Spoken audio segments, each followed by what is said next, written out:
ஆண்டவரும் உலக ரட்சகருமாகிய இயேசு கிறிஸ்துவின் இணையற்ற நாமத்தினாலே உங்கள் அனைவரையும் வருகிற அனைவரையும் அன்போடு வாழ்த்துகிறேன், வரவேற்கிறேன். இந்த பரிசுத்த ஓய்வு நாளில் காலை ஆராதனை காரணமாக நாம் அனைவரும் கண்களை மூடி ஆண்டவரை நோக்கி நாம் பார்ப்போம், ஜெபிப்போம், ஜெபம் செய்வோம். எல்லா துதிகளுக்கும் ஸ்தோத்திரங்களுக்கும் பாத்திரமாயிருக்கிற எங்கள் அன்பின் பரலோக பிதாவே, ஆசீர்வதிக்கப்பட்டதான மனமகிழ்ச்சியான சந்தோஷமான இந்த ஓய்வு நாளில் காலை வேளைக்காக நாங்கள் துதிக்கிறோம், ஸ்தோத்திரிக்கிறோம். இந்த நாளில் தேவன் நீர் எங்களை அழைத்து வந்து உங்களுடைய வீட்டின் நன்மையினால் எங்களை திருப்தியாக இருக்கிறீர். அதை நீங்கள் நாங்கள் துதிக்கிறோம், ஸ்தோத்திரிக்கிறோம். அப்பா, இப்போது சுவாமி இந்த ஆராதனை முற்றிலும் ஆண்டவருடைய பிரசன்னம், ஆண்டவருடைய வழிநடத்தல் எங்களோடு இருக்கட்டும். ஆண்டவரே, இன்னும் பல கரைப்பட்டிருக்கிற அனைத்து விசுவாச பிள்ளைகளையும் தேவனின் கதைகளை குறித்து போட்டு துரிதமாய் தேவன் நீர் பிள்ளைகளை அழைத்து வரும்படி அனைத்து மன்றாடுகிறோம். நாங்கள் பாட இருக்கிற பாடல்கள், சிந்திக்கிற வசனங்கள், குறிப்பாக இந்த நாளிலும் நாங்கள் பாட இருக்கிற பாடல்கள், கேட்க இருக்கிற சாட்சிகள் அனைத்திலையும் ஆண்டவருடைய வழிநடத்தலை தரக்கூடாது. எங்களை முற்றிலும் தாழ்த்துகிறோம். இந்த பாதத்தை நாங்கள் ஒப்புக் கொடுக்கிறோம். ரட்சகர் இயேசு கிறிஸ்துவின் மூலமாய் கேட்கிறோம் எங்கள் ஜீவனுள்ள நல்ல பிதாவே, ஆமென். ஆராதனை காரணமாக நாம் அனைவரும் எழுநூற்றி பாடல்களிலே 3வது பாடலை நாம் பாடுவோம். யெகோவாவுக்கு சேருங்களே, கர்த்தாவில் ஆனந்திக்கவும். இந்த பாடலை நாம் அனைவரும் எழுநூற்றி நாம் பாடுவோம். பாடல்கள் 3.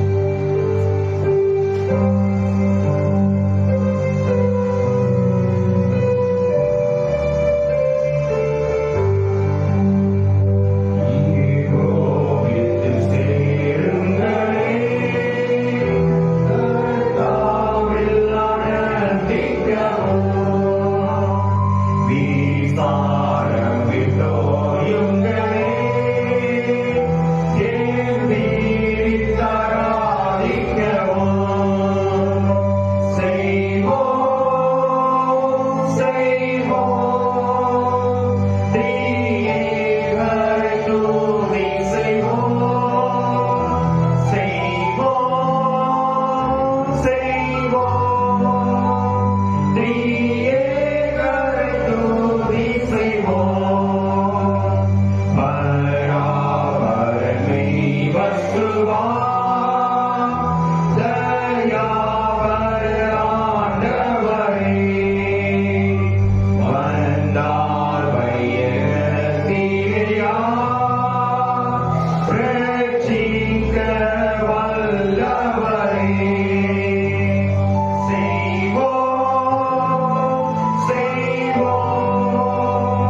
இருக்கிறார்.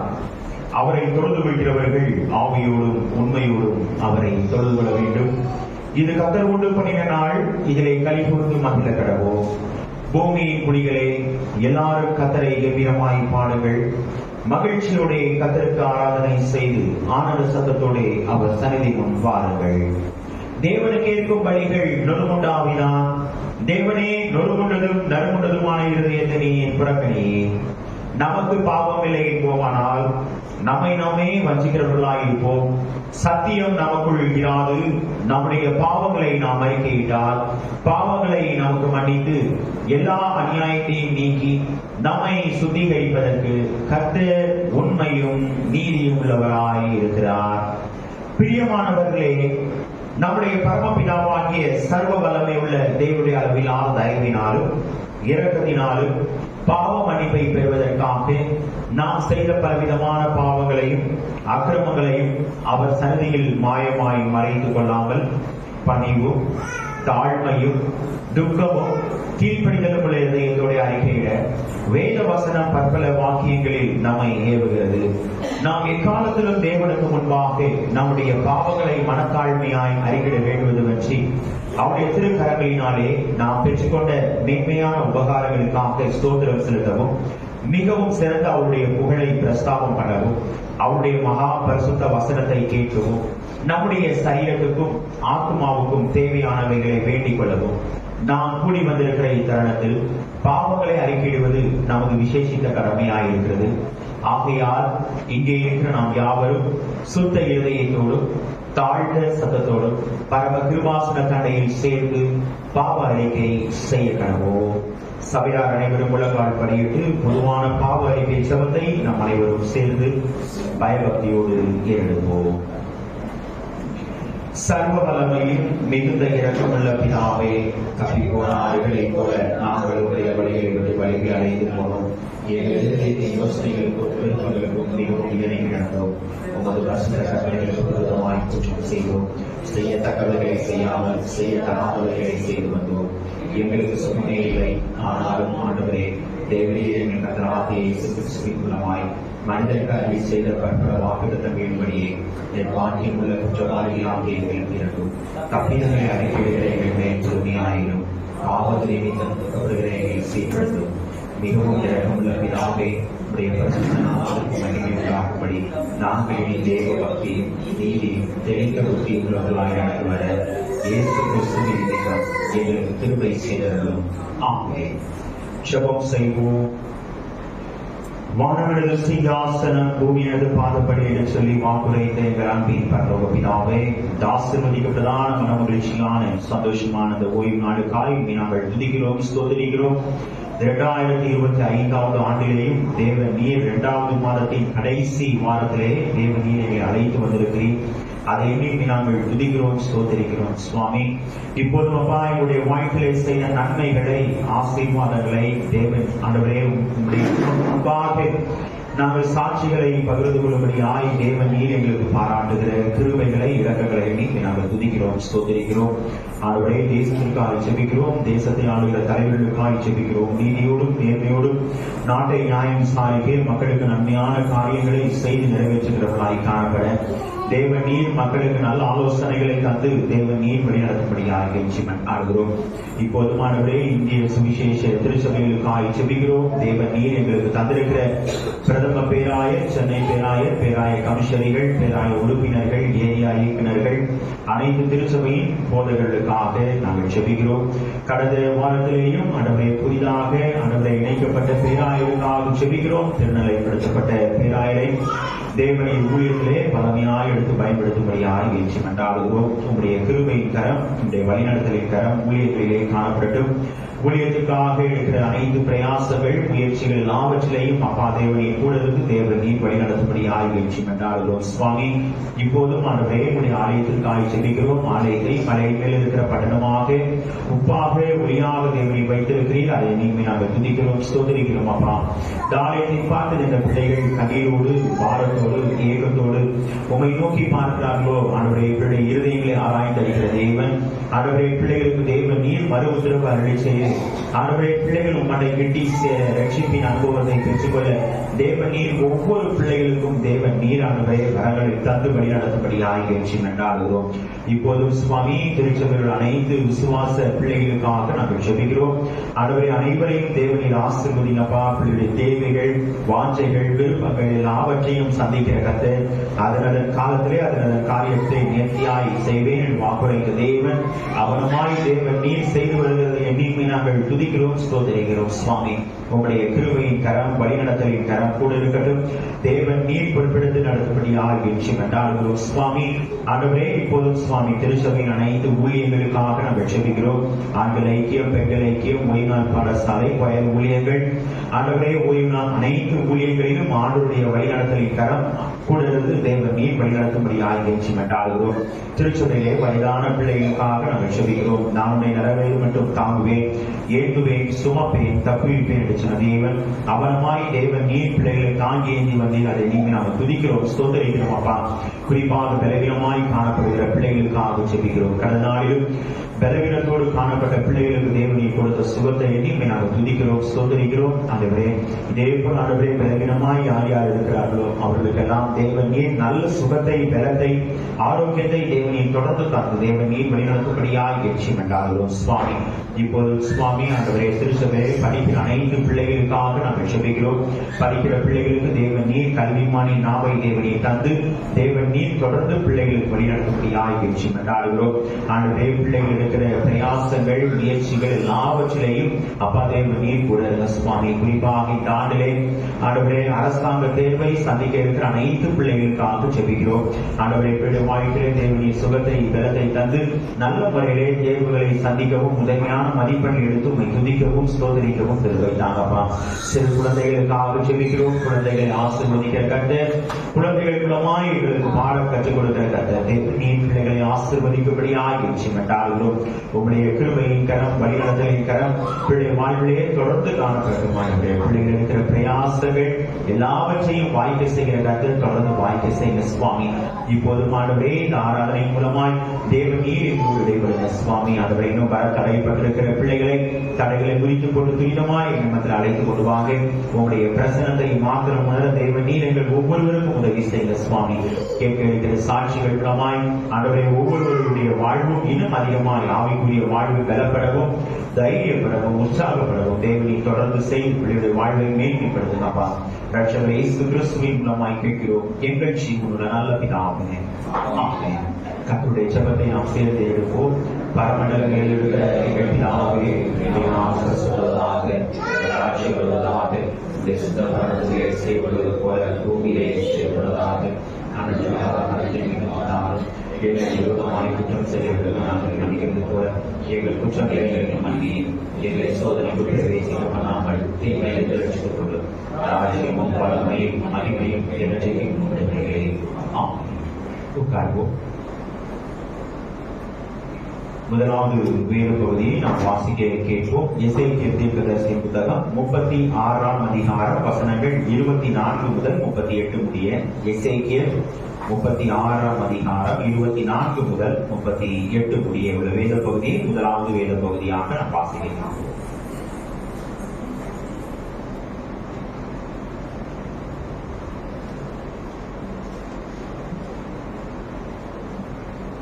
வாசிக்கும்படியாக தெரிந்து கொள்ளப்பட்ட முதலாவது வேத பாடம் எசேக்கியேல் 36ஆம் அதிகாரம் வசனங்கள் 24 முதல் 38 முடிய. எசேக்கியேல் 36 வசனம் 24 முதல் 38 முடிய. நான் உங்களை புறஜாதிகளிலிருந்து அழைத்து உங்களை சகல தேசங்களில் இருந்து சேர்த்து உங்கள் சுய தேசத்திற்கு உங்களை கொண்டு வருவேன். அப்பொழுது நான் உங்கள் மேல் சுத்தமான ஜலம் தெளிப்பேன். நான் உங்களுடைய எல்லா அசுத்தங்களையும் உங்களுடைய எல்லா நரகரான விக்கிரகங்களையும் நீக்கி உங்களை சுத்தமாக்குவேன். நீங்கள் சுத்தமாவீர்கள். உங்களுக்கு நவமான இருதயத்தை கொடுத்து உங்கள் உள்ளத்திலே புதிதான ஆவியை கட்டளையிட்டு கல்லான இருதயத்தை உங்கள் மாம்சத்திலிருந்து எடுத்து போட்டு சதையான இருதயத்தை உங்களுக்கு கொடுப்பேன். உங்கள் உள்ளத்திலே என் ஆவியை வைத்து உங்களை என் கட்டளைகளில் நடக்கவும் என் நியாயங்களை கை கொள்ளவும் அவைகளின்படி செய்யவும் பண்ணுவேன். உங்கள் பிதாக்களுக்கு நான் கொடுத்த தேசத்திலே நீங்கள் குடியிருப்பீர்கள். நீங்கள் என் ஜனமாய் இருப்பீர்கள். நான் உங்கள் தேவனாய் இருந்து உங்கள் அசுத்தங்களை எல்லாம் நீக்கி உங்களை ரட்சித்து உங்கள் மேல் பஞ்சத்தை கட்டளையிடாமல் கோதுமையை வரவழைத்து அதை பெருக பண்ணி நீங்கள் இனிமேல் ஜாதிகளுக்குள்ளே பஞ்சத்தினால் உண்டாகும் நிந்தையை அடையாதபடிக்கு விருட்சத்தின் கனிகளையும் வயலின் பலன்களையும் பெருக பண்ணுவேன். அப்பொழுது நீங்கள் உங்கள் பொல்லாத மார்க்கங்களையும் உங்கள் தகாத கிரியைகளையும் நினைத்து உங்கள் அக்கிரமத்தின் நிமித்தம் உங்கள் அருவருப்புகளின் நிமித்தமும் உங்களை ஆலோசிப்பீர்கள். நான் இப்படி செய்வது உங்கள் நிமித்தமாக அல்லவென்று கர்த்தராகிய ஆண்டவர் சொல்கிறார். இது உங்களுக்கு அறியப்பட்டிருக்க கடவுது. இஸ்ரவேல் வம்சத்தாரே, உங்கள் வழிகளின் நிமித்தம் வெற்றி நான்கள். கர்த்தராகிய ஆண்டவர் சொல்லுகிறது என்னவென்றால், நான் உங்கள் அக்கிரமங்களை எல்லாம் நீக்கி உங்களை சுத்தமாக்கும் காலத்திலே பட்டணங்களில் குடியேற்றிருப்பேன். அவாந்தரமான ஸ்தலங்களும் கட்டப்படும். பாழாக்கப்பட்ட தேசம் கடந்து போகிற யாவரும் பார்வைக்கும் பாழாய் கிடந்ததற்கு பதிலாய் பயிரிடப்படும். பாழாய் கிடந்த இத்தேசம் ஏதேன் தோட்டத்தை போலாயிற்றென்றும் அவாந்தரமும் பாழும் நிர்மூலமாய் இருந்த பட்டணங்கள் அரணிப்பானவைகளும் குடியேற்றப்பட்டவைகளுமாய் இருக்கிறது என்று சொல்லுவார்கள். கர்த்தராகிய நான் நிர்மூலமானவைகளை கட்டுகிறேன் என்று பாழான பயிர் நிலமா ஆக்குகிறேன் என்றும் அப்பொழுது உங்களுக்கு சுற்றிலும் உள்ள மீதியான ஜாதிகள் அறிந்து கொள்வார்கள். கர்த்தராகிய நான் இதை சொன்னேன், இதை செய்வேன். கர்த்தராகிய ஆண்டவர் சொல்லுகிறது என்னவென்றால், இஸ்ரவேல் வம்சத்தாருக்காக நான் இதை அனுக்கிரகம் செய்யும்படி அவர்கள் என்னிடத்தில் விண்ணப்பம் பண்ண வேண்டும். மந்தை பெருகிறது போல அவர்களின் மனிதரை பெருக பண்ணுவேன். பண்டிகை காலங்களில் எருசலேமிலே பரிசுத்தம் பண்ணப்பட்டு வருகிற மந்தைகள் எப்படி திரளாய் இருக்கிறதோ அப்படியே அவாந்தரமாய் இருந்த பட்டணங்கள் மனுஷரின் மந்தையால் நிரம்பி இருக்கும். அதனால் நான் கர்த்தர் என்பதை அறிந்து கொள்வார்கள் என்று சொல் என்றார் என்பதை கர்த்தர் தாமே ஆசீர்வதிப்பார். நாம் அனைவரும் எழுந்து மாறி மாறி வாசிக்கும்படியாய் தெரிந்து கொள்ளப்பட்ட சங்கீதம் 88ஆம் சங்கீதத்தை நாம் அனைவரும் எழுந்து மாறி மாறி வாசிப்போம். சங்கீதம் 88ஆம் சங்கீதம்.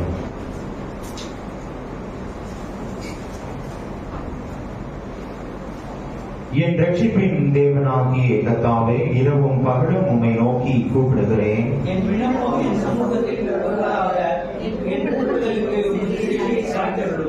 என் ஆத்துமா துக்கத்தால் நிறைந்திருக்கிறது. என் ஜீவன் அகாலத்துக்கு சமீபமாய் வந்திருக்கிறது. மறைத்தவர்களில் ஒருவனை போல் நெகிழப்பட்டிருக்கிறேன். நீர் இனி ஒருபோதும் நினையாதபடி உமது கையால் அறுக்கொண்டு போய் பிரேத குழியிலே கிடக்கிறவர்களை போலானே.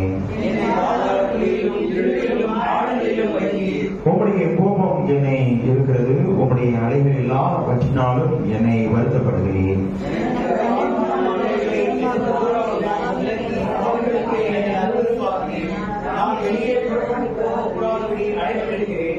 துக்கத்தினால் என் கண் தொலைந்து போயிற்று. கர்த்தாவே, அனுதினமும் நான் உம்மை நோக்கி கூப்பிட்டு உமக்கு நேராக என் கைகளை விரிக்கிறேன்.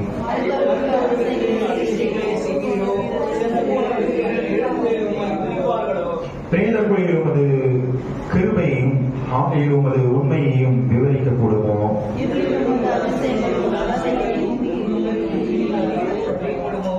நானோ கர்த்தாவே உம்மை நோக்கி கூப்பிடுகிறேன். காலையிலே என் விண்ணப்பம் உமக்கு முன்பாக வரும்.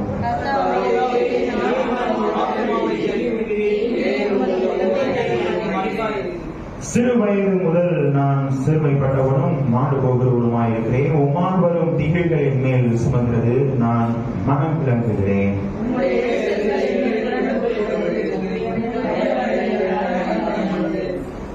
நாடோறும் தண்ணீரை போல் என்னை சூழ்ந்து ஏகமாய் என்னை வளைந்து கொள்கிறது.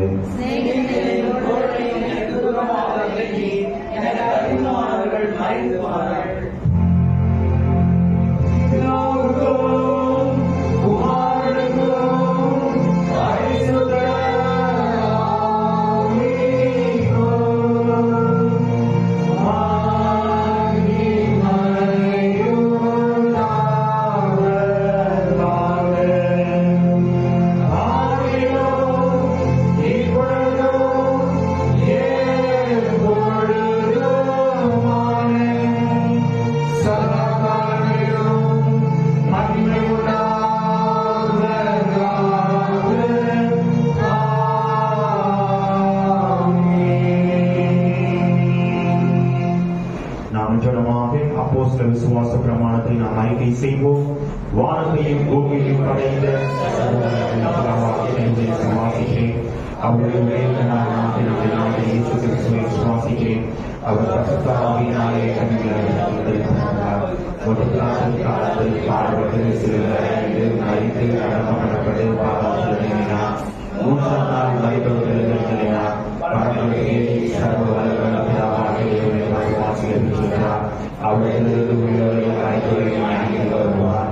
பரிசுத்த ஆவியானவரை விசுவாசிக்கிறேன். பொதுவாக கர்த்தராயும் பாவமளிப்பும் சரீர உயிர்த்தலும் நித்திய ஜீவன் கொண்டு விசுவாசிக்கிறேன். ஆமென். உட்கார்ந்து இரண்டாவது வேத பகுதியை நாம் வாசிக்க கேட்போம். ரோமர் 8ஆம் அதிகாரம் வசனங்கள் 18 முதல் 30 முடிய. ரோமர் 8ஆம் அதிகாரம் வசனங்கள் 18 முதல் 30 முடிய உள்ள வேத பகுதியை இரண்டாவது வேத பகுதியாக வாசிக்க கேட்போம்.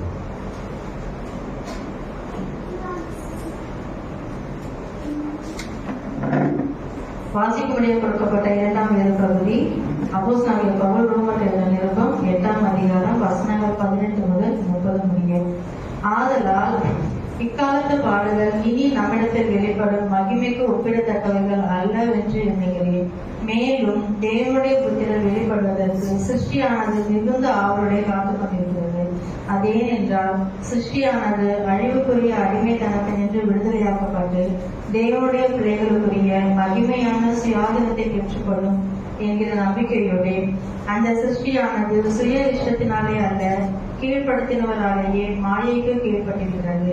ஆகையால் நமக்கு தெரிந்திருக்கிறபடி இதுவரைக்கும் சர்வ சிருஷ்டியும் ஏகமாய் தவிர்த்து பிரசவ வேதனைப்படுகிறது.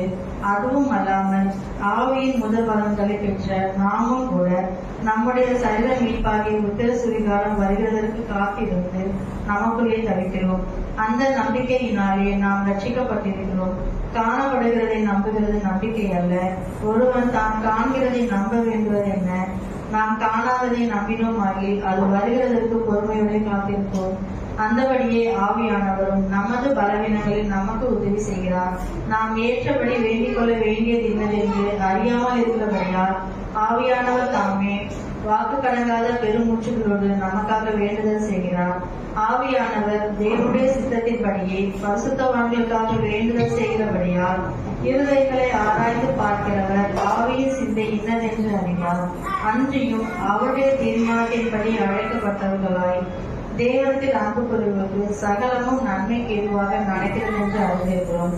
நம்முடைய குமாரன் அநேக சகோதரர்களுக்குள்ளே முதல் பேராமாய் இருக்கும் பொருட்டு தேவன் எவர்களை முன்னறிந்தாரோ அவர்களை தமது குமாரனுடைய சாய்வுக்கு ஒப்பாயிருப்பதற்கு முன்குறித்திருக்கிறார். எவர்களை முன்குறித்தாரோ அவர்களை அழைத்தும் இருக்கிறார்.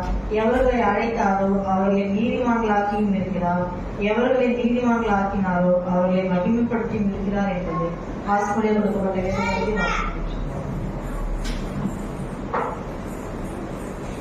கருத்தாமே இந்த வேத பகுதிகளை நம் அனைவருக்கும் ஆசிரியர் தருவாராக. வருகிற நாட்களிலே பிறந்த நாளை அனுசரிக்கிற பிள்ளைகளின் பெயரை நான் அறிவிக்கிறேன். வருகிற 24ஆம் தேதி திருமதி காயத்ரி அவர்கள் தன்னுடைய பிறந்த நாளை அனுசரிக்கிறார்கள். பிறந்த நாளை அனுசரிக்கிற பிள்ளைகளும் கடந்த நாளிலே கர்த்தருடைய கரத்திலிருந்து நன்மைகளை ஆசீர்வாதங்களை பெற்ற பிள்ளைகளும் முன்பாக வரும்படி உங்களை அன்பாய் அழைக்கிறேன். ஸ்தோத்திர ஜெபம் கேளுங்கள்.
நன்மையினால் என்பதை சூட்டுகிற எங்கள் அன்பின் பரலோக பிதாவே, ஆசீர்வதிக்கப்பட்டதான மனமகிழ்ச்சியான சந்தோஷமான அந்த ஓய்வு நாளுக்காகவே நாங்கள் துதிக்கிறோம், ஸ்தோத்திரிக்கிறோம்.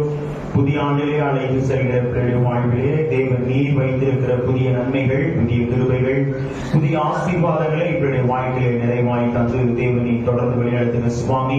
முற்பிதாக்களின் ஆசீர்வாதங்களினாலே பிள்ளைகளை தேவன் நீர் முடிசூட்டி நான் உன்னை பெரிய ஜாதியாக்கி உன்னை ஆசீர்வதிப்பேன் என்று சொன்ன தேவன் அவனமாய் தேவன் நீர் வழிநடத்தி ஆசீர்வதிக்கும்படியாய் வீழ்ச்சி கண்டாடுகிறோம். அதுவே நீர் ஊழியம் செய்த நாட்களிலே நன்மை செய்கிறவர்களாய் சொல்லி இந்த தேவன் பிள்ளைடைய வாழ்க்கையிலே தேவன் நீர் தொடர்ந்து அனைத்து விசுவாச பிள்ளைகளுடைய வாழ்விலையும் தேவன் நீர் நன்மை செய்கிறவராய் காணப்பட்டு தொடர்ந்து பிள்ளைடைய வாழ்வை தேவன் நீர் மேன்மைப்படுத்தி ஆசீர்வதிங்க சுவாமி. உங்களுடைய கிருபையின் வழிநடத்தலுக்குள்ளாய் எங்களை முற்றிலும் தாழ்த்தி ஒப்புக் கொடுக்கிறோம். இரட்சகர் இயேசு கிறிஸ்துவின் மூலமாய் கேட்கிறோம் எங்கள் ஜீவனுள்ள நல்ல பிதாவே, ஆமென். நாம் அனைவரும் சில நிமிடங்கள் எழுதி நின்று நாம் ஆண்டவரை நாம் துதிப்போம், ஆண்டவரை நாம் ஸ்தோத்திரம் செலுத்துவோம். ஆண்டவரை நம்மோடு இருக்கிறார். யாக்கோபின் தேவன் நம்ம உயர்ந்த அடைக்கலமாய் காணப்படுகிறார். நம் இதயத்தின் ஆழத்திலிருந்து ஆண்டவரை நோக்கி நாம் பார்ப்போம்.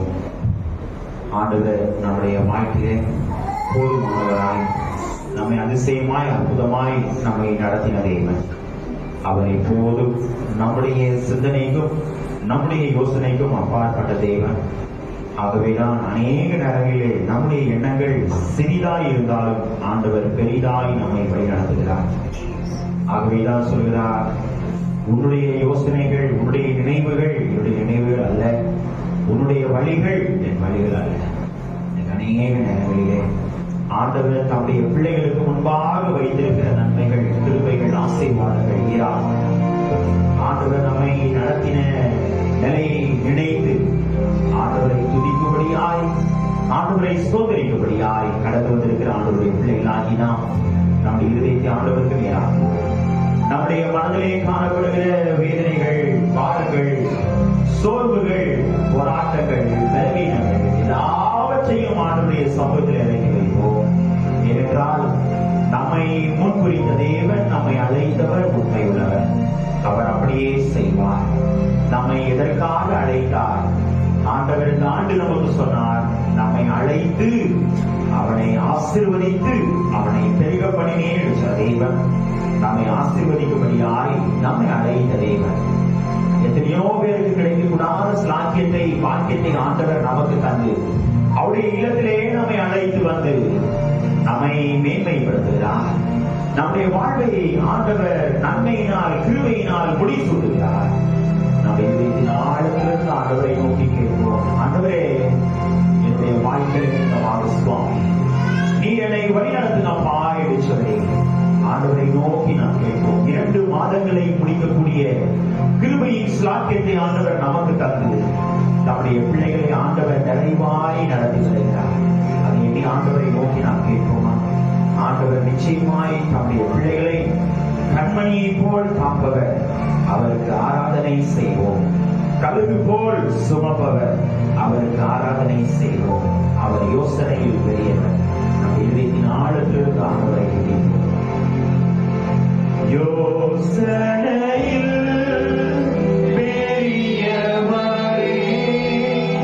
ஆராதனை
நம்மை 2 மாதங்கள் ஆண்டவர் நம்மை வழிநடத்தி நமக்கு ஒரு குறைவும் இல்லாமல் நம்மை அதிசயமாய் நடத்தினார். எப்படி அந்த விதவையுடைய வாழ்க்கையிலே ஒரு தீர்க்கதரிசியை அனுப்பி ஆண்டவர் பஞ்சகாலம் முழுவதும் நிறைவாய் நடத்தினாரோ, அதே போல ஆண்டவர் 2 மாதங்கள் நம்முடைய வாழ்க்கையிலே 2025 ஆண்டிலே ஒரு குறைவும் இல்லாமல் வேதம் சொல்லுகிறதவா, சில குட்டிகள் காட்சி அடைந்து பட்டினியாயிருந்தோம். கர்த்தரை தேடுகிறவர்களுக்கோ ஒரு நன்மையும் குறைவுபடாது, ஒரு நன்மையும் குறைவுபடாமல் நம்மை நடத்தினார். நம்மை அற்புதமாய் நடத்தினார், அதிசயமாய் நடத்தினார். அவர் யோசனையில் பெரியவர். இன்னைக்கு நம்முடைய வாழ்க்கையிலே ஆண்டவர் செய்த நன்மைகளை நீ ஆண்டவரை துதிக்கும்படியாய், ஆண்டவரை ஸ்தோத்திரிக்கும்படியாய் கடந்து வந்திருக்கிறார். பக்தன் பாடினாலும், அப்பா கிருபைகளால் என்னை காத்துக் கொண்டி இனிமேலும் என்னை காப்பி. அப்பா உன் கிருபைகளால் என்னை அணைத்து கொண்டி. அநேக நிலைகளிலே அவிசுவாசமான நிலைகள் ஏற்பட்டாலும், அவநம்பிக்கைகள் என்னுடைய வாழ்க்கையில் ஏற்பட்டால் நீ என்னை அணைத்து கொண்டி, நீ என்னை அணைத்து கொண்டி. என்றால் என்னுடைய வாழ்க்கையை தாங்கி நடத்தினப்பா. என்னுடைய தாழ்வில் என்னை நீர் மாத்திரம் என்னை நினைத்தி பக்தன் பாடின பாடலை நாம் உற்சாகமாய் கரங்களை தட்டி நாம் பாடுவோம். அப்பா ஒரு கிருபைகளால் நம்மை நினைக்கும் கிருபை, நம்மை நடத்தும் கிருபை, இனிமேலும் நம்மை நடத்துவார். அந்த தேவனை துதிப்போமா, ஸ்தோத்திரம் செலுத்துவோம்.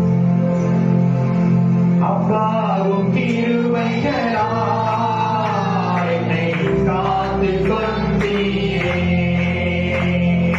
அப்பாவும் கிருபைகளால் என்னை அணைத்துக் கொண்டீரே. அப்பாவும் கிருபைகளால் என்னை காத்துக் கொண்டீரே. அப்பாவும் கிருபைகளால் என்னை அணைத்துக் கொண்டீரே. தாங்கி நடத்தும் கிருபையிது, தாழ்வில் நினைத்த கிருபையிது.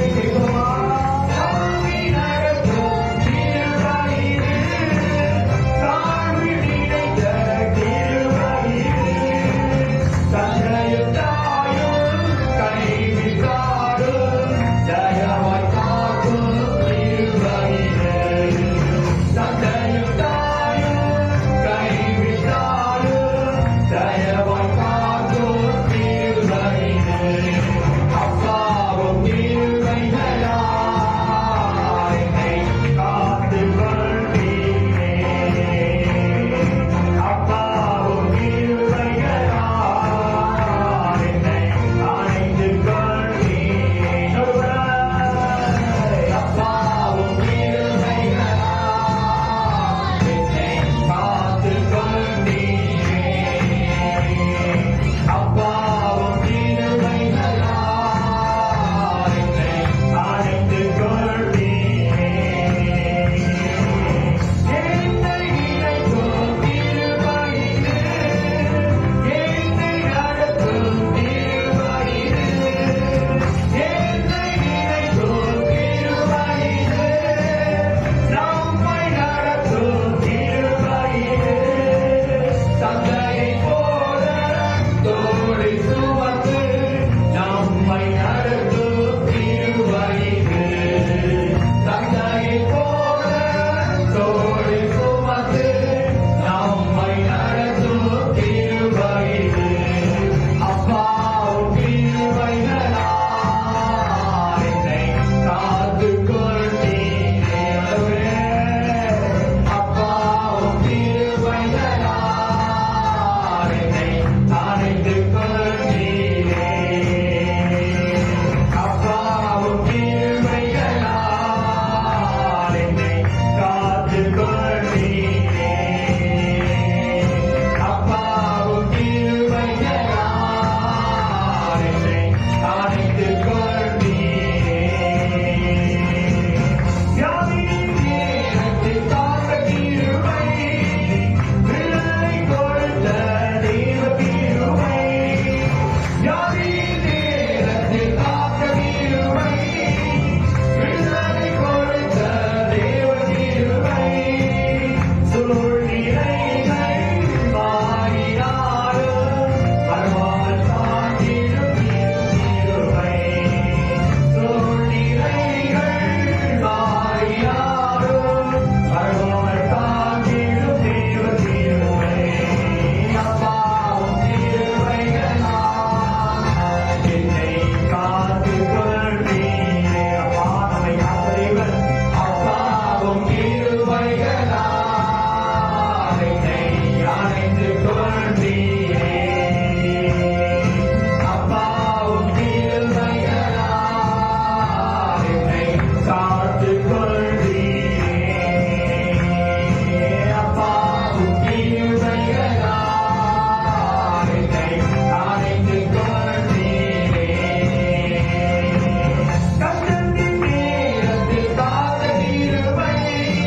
பாதங்கள் நம்மை காத்து அணைத்து நம்மை நிறைவாய் நடத்தினார். கஷ்டத்தின் நேரத்தில் காத்த கிருபை, கண்ணீரை மாற்றின தெய்வ கிருபை. எத்தனை சூழ்நிலையிலேயே தனித்து விடப்பட்டாலும் அந்த சூழ்நிலையிலே அப்பா நம்மோடு கூட இருக்கிறார். நம்மை வழிநடத்தினார். நான் உன்னோடு இருக்கிறேன், மோசையோடு இருந்தது போல உன்னோடு இருக்கிறேன். நம்முடைய பணிஸ்தலமாயிருந்தால், பாரமான சூழ்நிலையாயிருந்தால், கண்ணீரோடு இருந்தால் ஆண்டவர் நம்மை உள்ளங்களை பார்க்கிற கர்த்தர், உள்ள திரியங்களை ஆராய்ந்து அறிகிற கர்த்தர், இன்னைக்கு நம்மை அணைத்துக் கொள்கிற கர்த்தர். ஆகவேதான் ஆண்டவர் 99 ஆடை விட்டார். அந்த ஒரு ஆட்டுக்காக பின்னே சென்றார். அந்த ஆடு எனக்கு வேண்டும், அந்த ஆடு வழிதவரை விடக்கூடாது. என்னுடைய மந்தையிலே அந்த ஆடு காணப்பட வேண்டும். அந்த ஆடு என்னுடைய கரத்திலே இருக்க வேண்டும். அந்த ஆடை நான் சுமந்து அந்த ஆடை நான் வழிநடத்த வேண்டும். நிறைய நேரங்களிலே ஆண்டவருடைய கரத்தை விட்டு, ஆண்டவருடைய அரவணைப்பை விட்டு நாம் விலகி போகும் பொழுது நம்முடைய சிந்தனைகள், நம்முடைய யோசனைகள், நம்முடைய காரியங்கள் தள்ளி போகும் பொழுது ஆண்டவர் சொல்கிறார், மகனே மகளே, நீ என்னுடையவர், நீ என்னுடையவள். நம்முடைய வாழ்க்கையை நம்மை முன்குறித்த கர்த்தர், நம்மை உடன்படிக்கையினால் ஆண்டவருடைய பந்தியிலே நம்மை இணைத்த கர்த்தர், நம்முடைய வாழ்வை ஆண்டவர் இன்னும் பெறப்படுகிறார். கர்த்தர் பாடினார் அல்லவா, அவர் தோள்களின் மேலே நான் சாய்ந்திருப்பதா, கவலை ஒன்றும் எனக்கில்லை, என் தேவைகள் எல்லாம் அவர் பார்த்துக் கொள்வதால் நான் அவருக்குள்ளே மகிழ்ந்திருப்பேன். இந்த பாடலை நாம் பாடுவோமா? ஏனென்றால் கவலை ஒன்றும் இல்லாமல் நம்மை நடத்தும் தேவன் யெகோவா ஈரையாய் நம்முடைய பிள்ளைகளை ஆண்டவர் வழி நடத்துகிற தேவன். ஆண்டவரை நாம் துதிப்போமா? ஆண்டவரை நாம் ஸ்தோத்திரம் செலுத்துவோம். அவர் தோள்களின் மேலே நான் சாய்ந்திருப்பதா, கவலை ஒன்றும் எனக்கில்லையே, என் தேவைகள் எல்லாம் அவர் பார்த்துக் கொள்வதா, நான் கர்த்தருக்குள் மகிழ்ந்திருப்பேனே. அவர் வார்த்தையின் மேலே நான் சார்ந்திருப்பதா, கவலை ஒன்றும் எனக்கில்லையே, என் தேவைகள் எல்லாம் அவர் பார்த்துக் கொள்வதால் நான் கர்த்தருக்குள் மகிழ்ந்திருப்பேனே. யெகோவா ஈரே என்ற தேவன், தேவைகள் யாவும் சந்திப்பீரே. யெகோவா ரப்பா என்ற தேவன், என்னால சுகம் தருவீரே.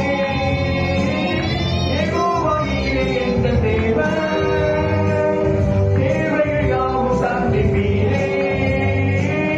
யெகோவா ரப்பா என்ற தேவன், என்னால சுகம் தருவீரே. அவர் தோள்களிலே நான் சாய்ந்திருப்பதா, கவலை ஒன்றும் எனக்கில்லையே, என் தேவைகள் எல்லாம் அவர் பார்த்துக் கொள்வதா, நான் கர்த்தருக்குள் மகிழ்ந்திருப்பேனே. அவர் வார்த்தையின் மேலே நான் சாய்ந்திருப்பதா, கவலை ஒன்றும் எனக்கில்லையே, என் தேவைகள் எல்லாம் அவர் பார்த்துக் கொள்வதா, நான் கர்த்தருக்குள் மகிழ்ந்திருப்பேனே. யெகோவா ஈரே என்ற தேவன், தேவைகள் யாவும் சந்திப்பீரே. யெகோவா ரப்பா என்ற தேவன், என்னாலும் சுகம் தருவீரே. யெகோவா ஈரே என்ற தேவன், தேவைகள் யாவும் சந்திப்பீரே. யெகோவா ரப்பா என்ற தேவன், தேவைகள் யாவும் சந்திப்பீரே. நம்முடைய வாழ்க்கையிலே அவர் தோள்களின் மேலே அந்த ஆட்டை போல நாம் சாய்ந்திருப்பதா, கவலை ஒன்றும் இல்லாமல் நம்மை நடத்துகிறார். உள்ளுள்ள இடங்களில் வைத்து அமர்ந்த தண்ணீர் நடையிலே நம்மை நடத்தும் தேவன், நம்மை எப்போதும் நிறைவாய் நம்மை நடத்துகிற கர்த்தர், ஒரு குறைவும் இல்லாமல் நம்மை நடத்துகிற கர்த்தர். ஆகவேதான் சிங்கக்குட்டிகள் தாழ்ச்சி அடைந்து பட்டினியாகின்றோம். கர்த்தரை தேடுகிறவர்களுக்கோ ஒரு நன்மையும் குறைவிடாது என்று ஒருமையும் குறைபடாமல் நம்மை நடத்தும் தேவனுக்கு நம்முடைய இதயத்தை ஒப்பு கொடுப்போம். எங்களை அதிகமாய் நேசித்து வழி நடத்துகிறேன் அன்பின் பரலோகபிதாவே, இப்போதும் சுவாமி நாங்கள் கேட்டிருக்கிற சாட்சிகள் உங்களுடைய வார்த்தைக்காக நாங்கள் செய்கிறோம். தொடர்ந்து உடைய கிருபையின் கரம் வழிநடத்தலின் கரம் என்று இருக்கிறோம். உங்களுடைய மாறாத கிருபையின் பிரசனம் இன்னும் வர வேண்டிய பிள்ளைகளை தேவனின் கரைகளை முடித்து கொடுத்து விதமாய் அழைத்துக் கொள்வார். அடியனை மறை தேவனையே வெளிப்படுது சுவாமி. அப்பிரயோஜனமான என்னை கொடுத்து தேவனி என்ன வார்த்தை கொடுக்க விரும்புகிறீரோ அதை மாத்திரம் அடியுடைய வாயை தேவனின் தந்து வழிநடத்தும்படியாய் கெஞ்சி தாழ்த்தி மன்றாடுகிறேன். ரட்சகர் இயேசு கிறிஸ்துவின் மூலமாய் கேட்கிறேன் எங்கள் ஜீவனோட நல்ல பிதாவே. ஆமென், ஆமென். உட்கார். அல்லேலூயா, அல்லேலூயா. இப்போது முதலாவதாக இப்போது சாட்சிகள் சொல்லும்படியாக உங்களுக்கு நேரம் சொல்லப்படுது. ஆண்டவர் கடந்த நாளிலே நம்முடைய பிள்ளைகளுடைய வாழ்க்கையிலே செய்த நன்மைகள் எல்லாவற்றை எண்ணி நாம் சாட்சி சொல்லும்படியாக இப்போது நேரம் சொல்கிறோம். சாட்சிகள்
மாலை நாம் தியானிப்போம்.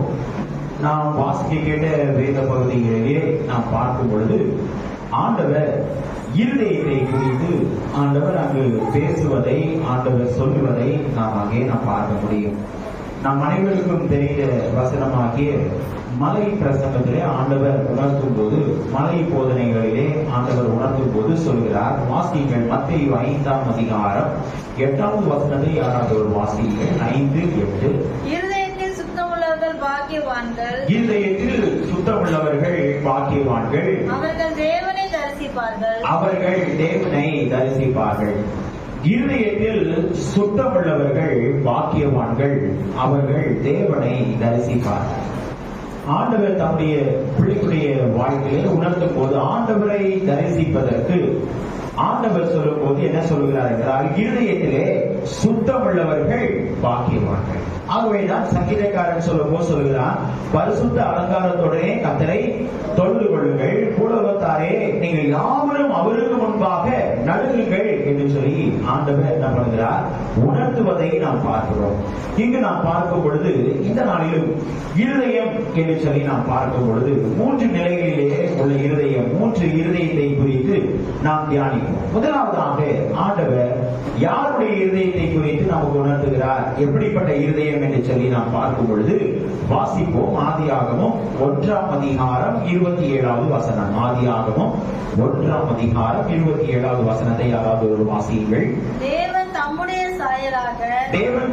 சாயலாக மனுஷனை சிருஷ்டித்தார். மனுஷனை சிருஷ்டித்தார். அவனை தேவ சாயலாகவே சிருஷ்டித்தார். அவனை தேவ சாயலாகவே சிருஷ்டித்தார். ஆணும் பெண்ணுமாக அவர்களை சிருஷ்டித்தார். ஆணும் பெண்ணுமாக அவனை சிருஷ்டித்தார். அதே ஆதியாகமம் 6ஆம் அதிகாரம் 5வது வசனத்தை வாசியுங்கள். ஆதியாகமம் 6ஆம் அதிகாரம் 5வது வசனம். மனுஷனுடைய அக்கிரமம் பூமியிலே பெருகினதென்றும் அவன் இருதயத்தின் நினைவுகளின் தோற்றமெல்லாம் நித்தமும் பொல்லாததே என்று கர்த்தர் கண்டு. முதலாவது ஆண்டவர் தம்முடைய சிருஷ்டிப்பிலே ஆண்டவர் உணர்த்தும் போது என்ன சொல்லுகிறார் என்று சொல்லி பார்க்கும் பொழுது, தம்முடைய சாயலாக ஆண்டவர் படைத்தார்.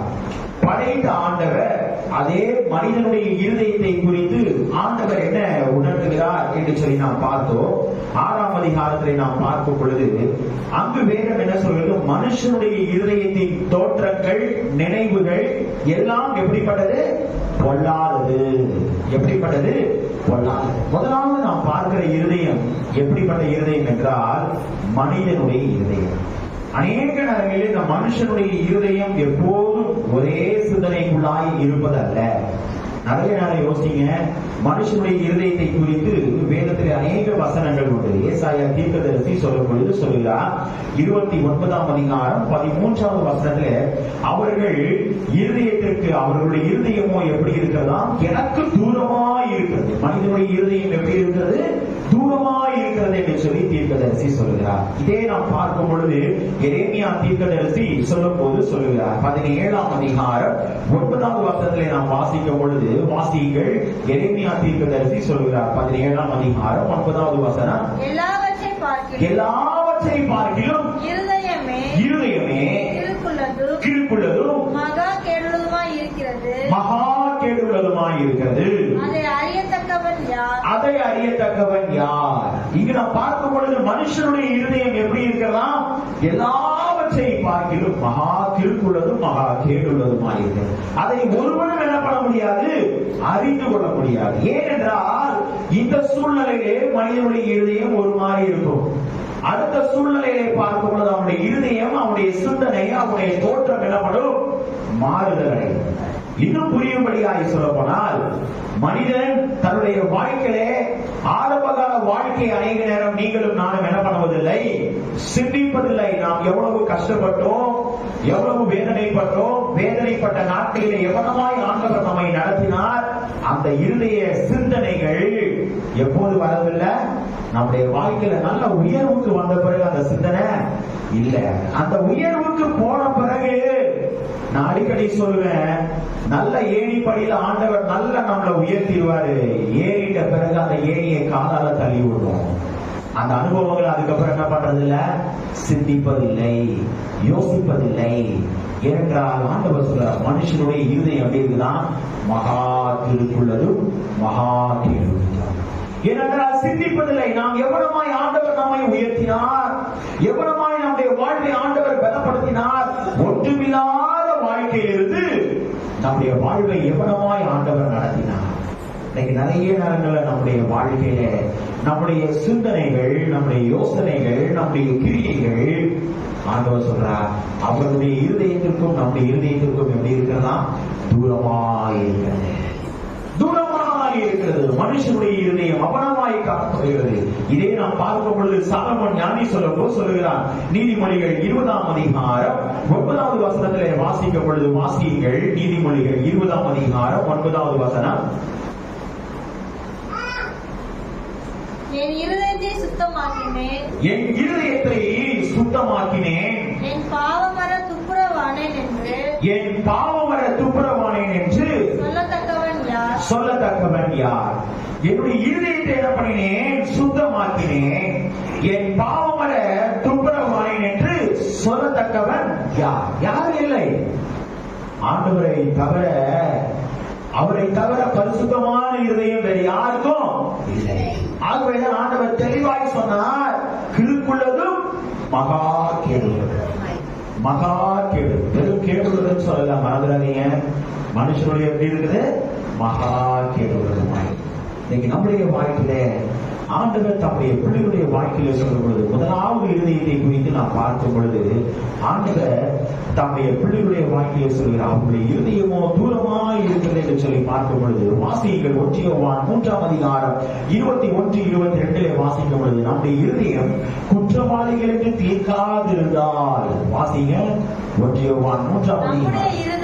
நம்முடைய இருதயமே நம்மை குற்றவாளிகளாக தீர்க்குமானால், நம்மை குற்றவாளிகளாக தீர்க்குமானால், தேவன் நம்முடைய இருதயத்திலும் பெரியவராய் இருந்து சகலத்தையும் அறிந்திருக்கிறார். சகலத்தையும் அறிந்திருக்கிறார்.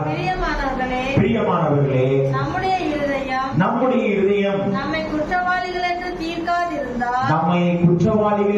தீர்க்காதிருந்தால் நாம் தேவனிடத்தில் தைரியம் கொண்டிருந்து, யார்கிட்ட தைரியம் கொள்ளலாம்? ஆண்டவரிடத்திலே, தேவனிடத்திலே தைரியம் கொண்டு அவருடைய கற்பனைகளை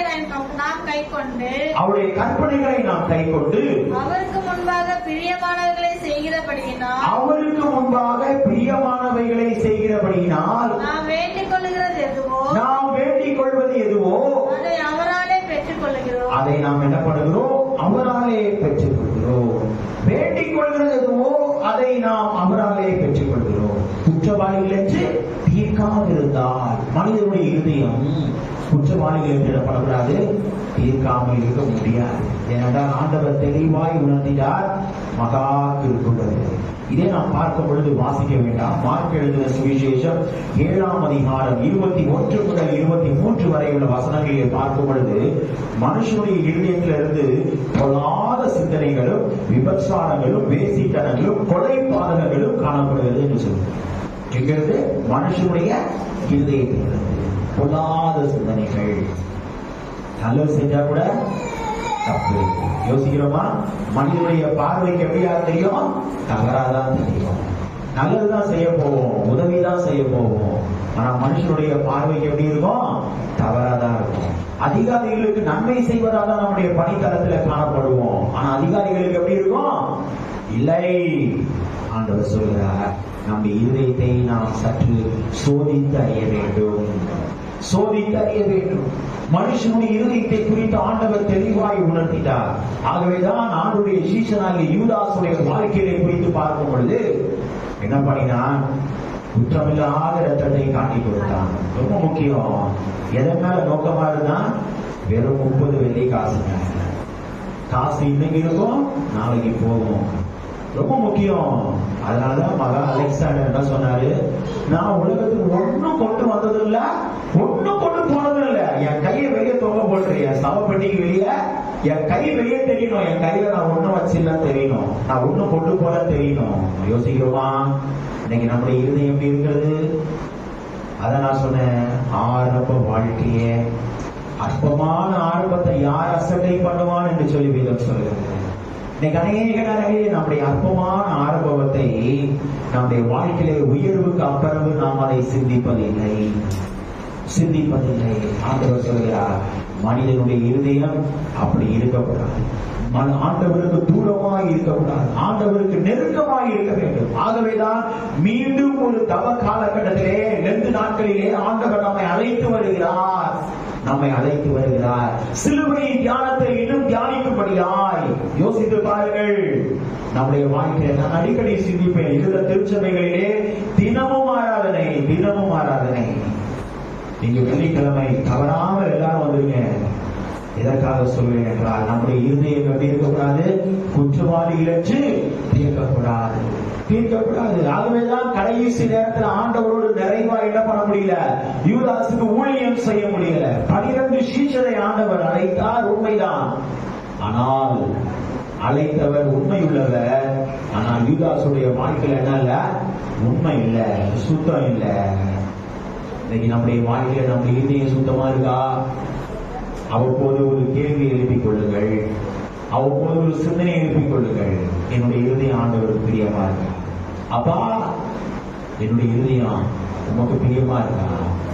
உண்மையாவே இந்த உலக பிரகாரமான வாழ்க்கை என்னுடைய இருதயம் வாழுதா? ஆவிக்கேற்றபடி நான் நடக்கலையா? ஆண்டவரோடு கூட இருந்ததுதான் யாரு? யூதாசு. ஆனா என்ன பண்ணினா, கொஞ்சம் தள்ளி போயிட்டான்.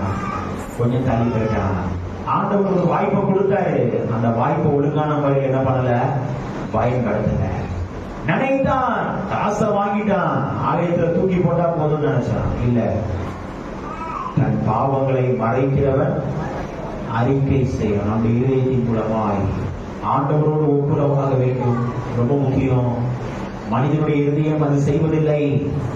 மனிதனுடைய இதயம் என்ன நினைக்கிறது தெரியுங்களா? இல்லை, நான் தான் இல்ல. நான் யார் தெரியுமா? இல்லைங்க, ஒண்ணும் இல்லைங்க, ஒண்ணுமே இல்லை. இன்னைக்கு நிறைய நேரங்களில் நம்முடைய வாழ்க்கையில எல்லாவற்றையும் நிறைவாய் நடத்துகிறது ஆண்டவர். ஆனால் ஆண்டவர் நம்மை பார்த்து என்ன சொல்லக்கூடாது? நம்ம இருதயம் தூரமாய் இருக்கிறது என்று சொல்லக்கூடாது. முதலாவது இருதயத்தை நாம் பார்த்தோம், மனிதனுடைய இருதயம். இரண்டாவதாக ஆண்டவருடைய இருதயத்தை குறித்து சொல்கிறார். வாசியங்கள் 1 28 அதிகாரம் 9வது வசனம். 1 28 அதிகாரம் 9வது வசனம். என் குமாரனாகிய சாலமோனே, நீ உன் பிதாவின் தேவனை அறிந்து அவரை உத்தம இருதயத்தோடு உற்சாக மனதோடும் சேவி. கர்த்தர் எல்லா இருதயங்களையும் ஆராய்ந்து நினைவுகளின் தோற்றத்தை அறிகிறார். நீ அவரை தேடினால் உனக்கு தென்படுவார். நீ அவரை விட்டுவிட்டால் அவர் உன்னை என்றைக்கும் கைவிடுவார். நீ தேடினால் தென்படுவார், விட்டுவிட்டால் அவரும் உன்னை விட்டுவிடுவார். ரொம்ப முக்கியம், மறந்துடாதீங்க.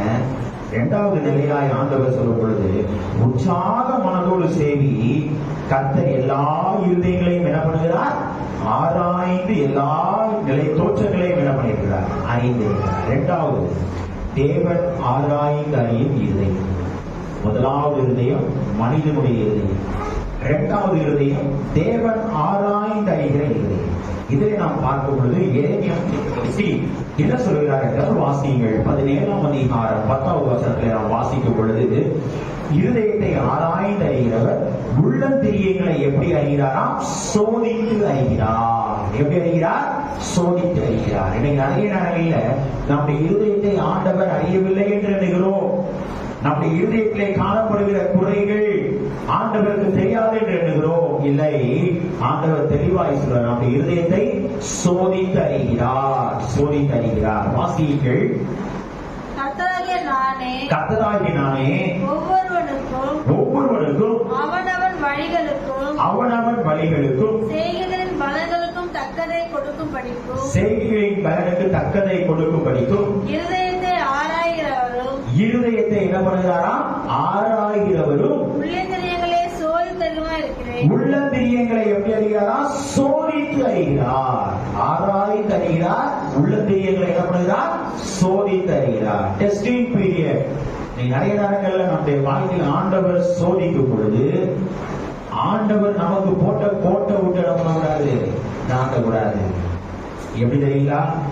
அந்த நேரத்துலதான் அவிசுவாசமான வார்த்தைகளை சிந்திப்பது, அந்த நேரம் தான் மனிதர்களோடு மனிதர்களாய் சேர்ந்து நம்முடைய வாழ்க்கையை ஏற்படுவது, அநேக நேரம் செலவிடுவது இல்லை. ஆண்டவர் சொல்றாரு எல்லா சூழ்நிலைகளிலும் இரண்டாவது எப்படிப்பட்ட இருதயத்தை ஆண்டவர் சொல்றாரு? தேவன் ஆராய்ந்து அறிவார். நமக்கு பாடுகள் ஆண்டவர் கொடுத்தது உண்மைதான், கவலைப்படக்கூடாது. யோபு பக்தனுக்கு பாடுகள் இல்லையா? வேதனை இல்லையா? ஆண்டவர் ஆரம்பத்திலே சொல்லிட்டாரு, முதல் அதிகாரத்திலே சொல்றார், உத்தமனும் சன்மார்க்கனும் தேவனுக்கு பயப்படுகிறவனுமாய் இருந்தான். ஆனா அதே யோபு பக்தனுடைய வாழ்க்கையில போராட்டத்தை கொடுத்தார், வேதனையை கொடுத்தார், கண்ணீரை வச்சாரு. வாழ்க்கையில தொடனா என்னன்னு ஒரு கேள்விக்குறி வரைக்கும் ஏற்படுத்தினார். யோசிக்கிறோமா? ஒரு கேள்விக்குறி வரைக்கும் ஏற்படுத்தினார். ஓட்டை எடுத்து சுரவிட்டு இருக்கிறான். கடைசி நேரம் எப்பேற்பட்டனால ஆனாலும் ரொம்ப முக்கியம், அந்த வார்த்தை ரொம்ப முக்கியம். ஆனாலும் ஆண்டவரை விட்டு என்ன பண்ணல? ஆண்டவர் ஆராய்கிறார். அதனாலதான் ஆராய்ந்து அறிகிற இருதயத்தை சிந்தித்து தான் ஒரு வார்த்தை சொன்னார், கத்திரிடத்திலிருந்து நன்மையை பெற்றனா தீமையை பெற வேண்டாமா? இன்னைக்கு நம்முடைய வாழ்க்கையில தேவன் ஆராய்ந்து அறிகிற இருதயத்துல நாம் எதை பெற்றுக் கொள்வதற்கு அநேக நேரம் காத்திருக்கிறோம்னா வெறும் நன்மையை மட்டும்தான், வெறும் நன்மையை மட்டும்தான். இல்ல, சில நேரங்கள்ல நமக்கு சோதனை வரும், பாடு வரும், உபத்திரவம் வரும், வேதனை வரும். எல்லா நிலைகளிலும் நம்முடைய இருதயத்தை ஆராய்ந்து அறிகிறவர் யார்? ஆண்டவராகிய தேவன். அவர் நம்மை உள்ளந்திரியங்களை ஆராய்ந்து அறிகிறார். மறந்துவிடக்கூடாது. ஆகவேதான் இந்த இருதயத்தை குறித்து ஆண்டவர் சொல்லும் பொழுது, நம்மை சரீரத்தை படைத்து ஆளாக்கின தேவன் இந்த சரீரத்தை ஆண்டவர் கேட்பது எது தெரியுங்களா? இந்த இருதயத்தை எனக்கு தருவாயா?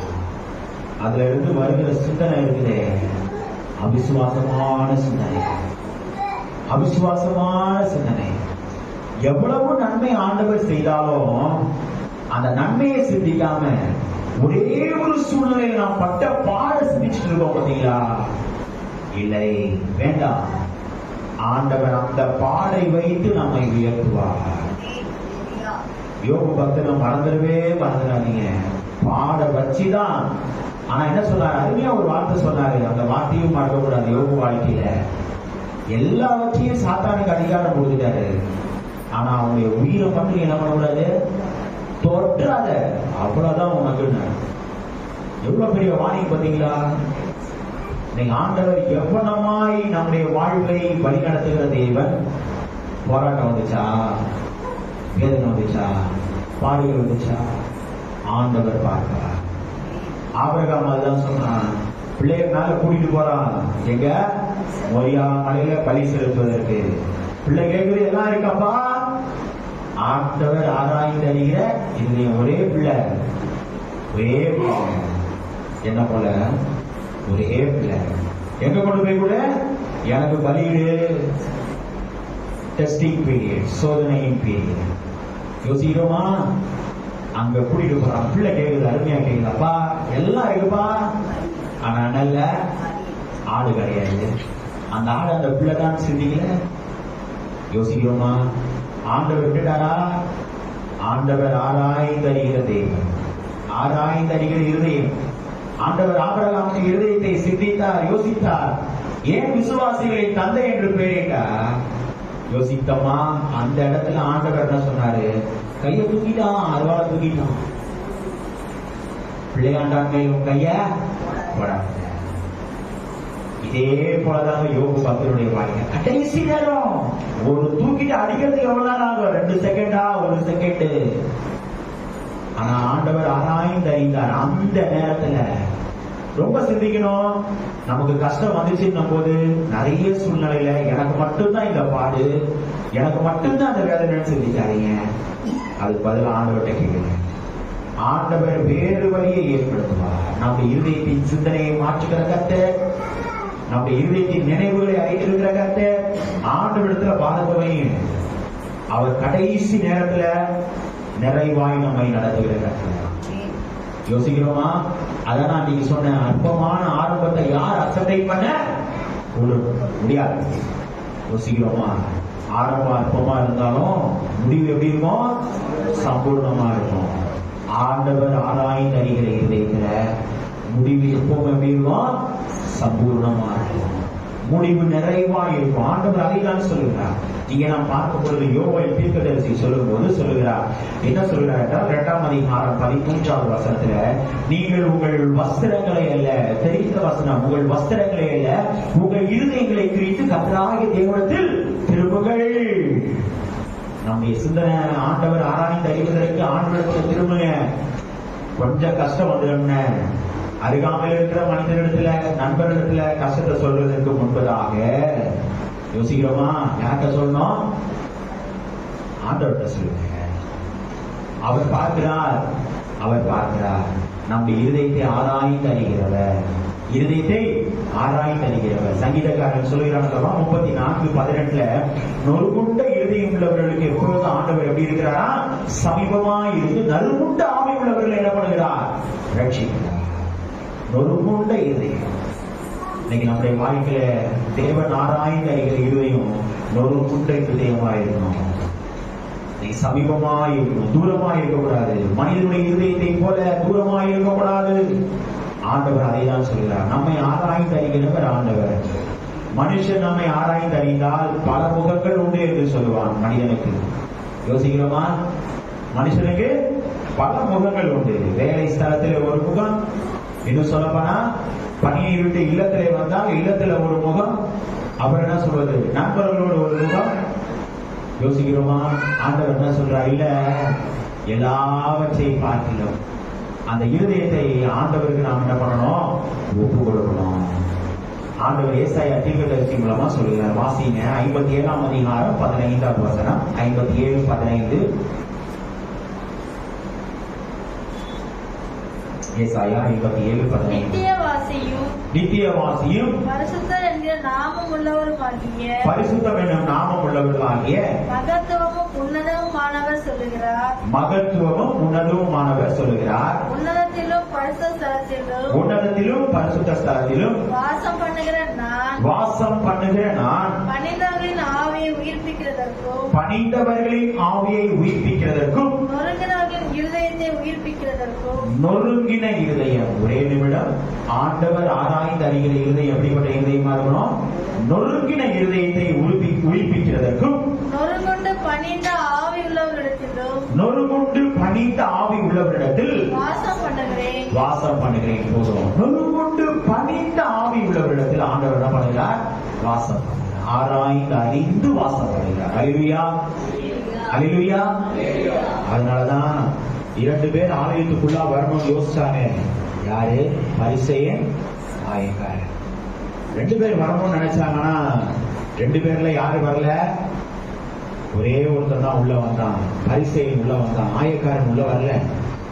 ஒரே ஒரு வார்த்தை சொன்னா, ஆண்டவரே அந்த ஆலயத்துக்குள்ள வருவதற்கு எனக்கு என்னல்லப்பா தகுதி இல்லை, நான் ரொம்ப மோசமானவன்.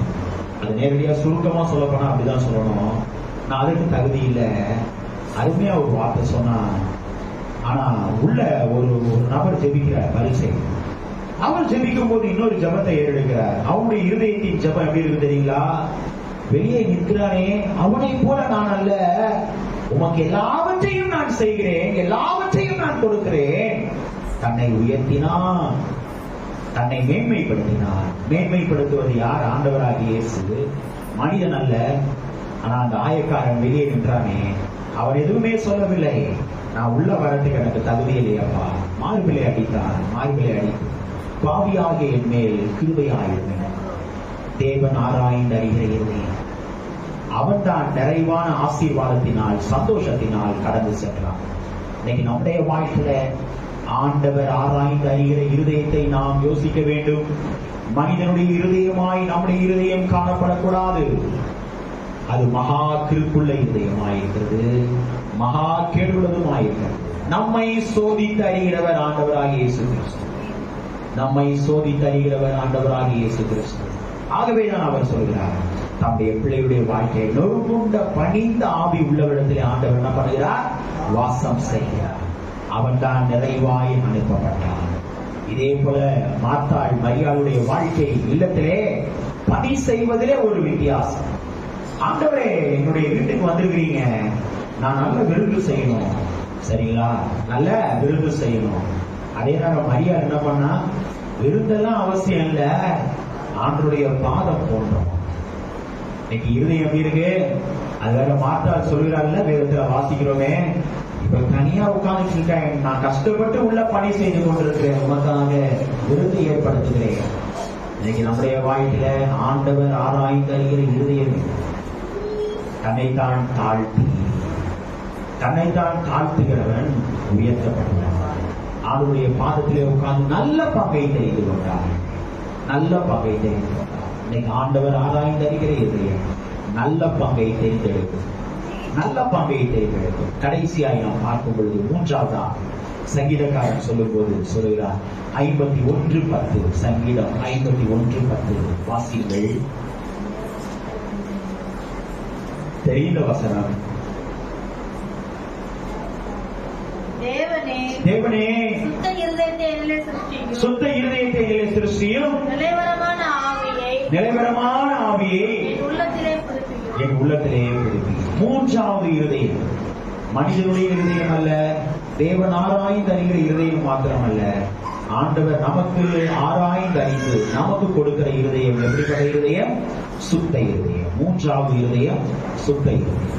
இந்த இருதயத்திலே நிறைய சூழ்நிலைகளிலே நம்முடைய வாழ்க்கையை நன்மை செய்ய வேண்டும் என்று எண்ணினாலும் அது என்ன பண்ண முடியாது? செய்ய முடியாது. நினைப்போம், செய்யணும் நினைப்போம், முயற்சி எடுப்போம், ஆனா என்ன பண்ண முடியாது. இந்த பிசாசு நிறைய வரும், நடுவுல வந்து குறுக்குல நிற்பாங்க. எப்படி தெரியுங்களா? நம்ம ஒரு வேலைக்காக ஒரு பணிக்காக சொல்லும் போது எப்படி ஒரு பூனை நடுவுல போனா திருப்பி வீட்டுக்கு போயிட்டு திருப்பி போறோம்ல, எத்தனை பேர் போறீங்கன்னு தெரியல, சும்மா நம்ம ஆட்கள் போக மாட்டாங்க. நான் எதற்காக சொல்கிறேன்னா, அநேகர் பார்க்கிறார்கள், அதை வந்த உடனே திருப்பி வீட்டுக்கு போயிட்டு திருப்பி போறது. எதற்காக சொல்லணும் தெரியுங்களா? ஆண்டவர் ஆராய்ந்து அறிகிற இருதயம் அது இருந்தா நம்முடைய பிள்ளைகளுக்கு ஆண்டவர் கொடுக்கிற இருதயம் மனுஷனுடைய இருதயம் அல்ல, சுத்த இருதயம். ஆகவேதான் சங்கீதக்காரன் தெளிவா சொன்னார், சுத்த இருதயத்தை சிருஷ்டி. ஆண்டவர் படைச்சிருந்தானே என் பூனை, யோசிக்கிறோமா? அது ஒரு ஜீவராசி தானே, அதை வச்சு சிந்திச்சு மனுஷன் கற்பனை பண்றான் பாருங்க. இன்னைக்கு நம்முடைய வாழ்க்கையில ஆண்டவர் சொல்கிறார், என்னிலே சிருஷ்டியும் நிலைவரமான ஆகிய உள்ளத்துல புதுப்பி. இதே சங்கீதக்காரன் சொல்லும் போது 51:17 வாசிங்கள். தேவனுக்கு ஏற்கும் பலிகள் நொறுங்குண்ட ஆவிதான் தேவனே நொறுங்குண்டதும் நறுங்குண்டதுமான இருதயத்தை நீர் புறக்கணியே. நொறுங்குண்டதும் நறுங்குண்டதுமான இருதயத்தை நீர் புறக்கணிக்க மாட்டீங்க. நொறுங்குண்ட இருதயம் சுத்தமான இருதயமா இருக்கும். நறுங்குண்ட இருதயத்தை ஆண்டவர் என்ன பண்ண மாட்டாரு? புறக்கணிக்க மாட்டார். எப்படி? அன்னாரை போல ஆண்டுடைய சம்பவத்துல வந்து ஜெபித்தாலே எப்படிப்பட்ட இருதயத்தோடு வந்தாள்? எதிரியோடு வந்தாள். நறுங்குண்ட இருதயத்தோடு வந்தாள். ஆண்டவே, எனக்கு ஒரு பிள்ளை கொடுங்கப்பா. அந்த ஜெபித்த ஜெபம் அடுத்த செகண்ட் ஆமேன்னு சொல்லிட்டு போன பிறகு அவருடைய வாழ்க்கை வழியில துக்கமா இல்லைங்க. அங்கதான் நம்முடைய வாழ்க்கை இருக்கிறது. அங்கதான் நம்முடைய விசுவாச வாழ்க்கையை நாம் சிந்திக்க வேண்டும். நம்முடைய இருதயம் சுத்தமா இருக்கிறதா என்பதை ஆண்டவர் பார்க்கிறார். என் பாரத்தை வச்சுட்ட என் மேல, அதுக்கப்புறம் நீ எப்படி இருக்கக்கூடாது? துக்கமா இருக்கக்கூடாது. உன் பாரத்துக்கு முடிவு செலுத்துறது யாரு? நானு. நியாய தீர்ப்பு கொடுக்கிறது யாரு? நானு. கேட்கறதெல்லாம் கேட்டுக்கோ, வாங்குற அடியெல்லாம் வாங்கிக்கோ. ஆண்டவர் உனக்கு நியாயம் தீர்ப்பா, எனக்கு நியாயம் தீர்ப்பா. ரொம்ப முக்கியம். நிறைய நேரங்கள்ல இந்த சுத்தமான இருதயத்துல போராட்டம் ஏராளமா இருக்கும், வேதனை ஏராளமா இருக்கும், பாடுகள் ஏராளமா இருக்கும்.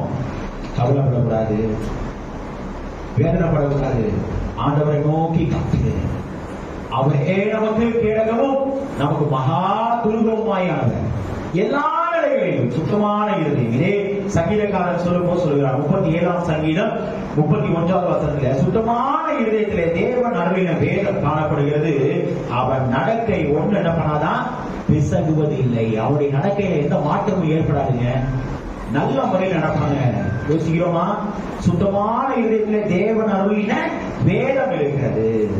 இதை நாம் பார்க்கும் பொழுது கொலோசியர்களை வாசியுங்கள். 3ஆம் அதிகாரம் 15வது வசனம் முடித்து விடுகிறேன். கொலோசியர் 3ஆம் அதிகாரம் 15வது வசனம். தேவ சமாதானம் உங்கள் இருதயங்களில் ஆள கடவது. உங்கள் இருதயங்களில் ஆள கடவது. இதற்கென்றே நீங்கள் ஒரே சரீரமாக அழைக்கப்பட்டீர்கள். நன்றி அறிதல் உள்ளவர்களுமாய் இருங்கள். அந்த சுத்த இருதயத்தில் எது வேணும்ன்றாரு? நன்றி அறிதல், தேங்க்ஸ் கிவிங். அதுதான் ஆண்டவர் நீங்க நமக்கு வச்சாரு. என்ன சொன்னோம்? ஆண்டவர் செய்த நன்மைகளை எண்ணி ஆண்டவருக்கு ஸ்தோத்திரம் செலுத்தணும். அதான் சங்கீதக்காரன் சொன்னால, கர்த்தர் செய்த எல்லா உபகாரங்களுக்காக அவருக்கு நான் இதை செலுத்துகிறேன். ரட்சிப்பின் பாத்திரத்தை எடுத்துக்கொண்டு கர்த்தருடைய நாமத்தை தொழுது அந்த சுத்தமான இருதயம். இன்னைக்கு நம்முடைய வாழ்க்கையில 3 நிலைகளை ஆண்டவர் நமக்கு உணர்த்தினார். ஏனென்றால் இந்த சுத்தமான இருதயத்தில தீர்க்கதரிசி சொல்லும் போது என்ன சொல்கிறார் என்றால், வாசிக்க வேண்டாம். எசேக்கியேல் 36ஆம் அதிகாரம் 26, 27 வசனங்களிலே வாசிக்கும் பொழுது, நலமான இருதயத்தை கொடுத்து உள்ளத்தில் புதிதான ஆவியை தருகிறேன். சதையான இருதயத்தை நான் பண்ணுவேன், கொடுப்பேன். சுத்தமான இருதயத்தை ஆண்டவர் கொடுக்கிறது. கபடமில்லாத இருதயத்தோடு என்ன பண்ணணுமா? போஜனம் பண்ண வேண்டும். அப்போஸ்தலர் 2:46 சுத்தமான இருதயம். ஏனென்றால் அந்த 2ஆம் அதிகாரத்தை நாம பார்க்கும் பொழுது அவர்கள் எல்லாம் எப்படி இருந்தாங்க? ஒருமனப்பட்டிருந்தார்கள். வேதம் சொல்கிறதா? எப்படி இருந்தார்கள்? ஒருமனப்பட்டிருந்தார்கள். அந்த ஒருமனம் எதை குறிக்கிறது? சுத்தமான இருதயத்தை குறிக்கிறது. இன்னைக்கு நம்முடைய வாழ்வை ஆண்டவருக்கு ஒப்பு கொடுப்போமா? ஏனென்றால் எல்லா சூழ்நிலைகளிலும் ஆண்டவர் நம்முடைய பிள்ளைகளிடத்தில் எதிர்பார்க்கிற ஒரே ஒரு இருதயம் எப்படிப்பட்ட இருதயம்? சுத்தமான இருதயம். அதை நான் 3 நிலைகளை சொன்னேன். முதலாவது ஆண்டவர் சொல்லும்போது மனுஷனுடைய இருதயம். 2வது மனுஷனுக்கு என்ன உண்டு? ஆண்டவர் படைக்கும் போதே சொல்லிட்டாரு, உபத்திரவம் உண்டு, எதிர்கொள்ளுங்கன்னு சொன்னாரு. அதற்காக தான் நம்ம இருதயத்தை ஆண்டவர் ஆராய்ந்து அறியணும்னு சொன்னார். 2வது இருதயம். 3வது ஆண்டவர் நமக்கு கொடுக்கிற சுத்தமான இருதயம். ஆகவேதான் கிறிஸ்துவுக்குள் இருந்தால் புது சிருஷ்டியாயிருக்கிறார். பழையவைகள் ஒழிந்து போயின, எல்லாம் புதிதாக சுத்தமான இருதயத்தை தருகிறார். எதன் மூலமாய் தருகிறார்?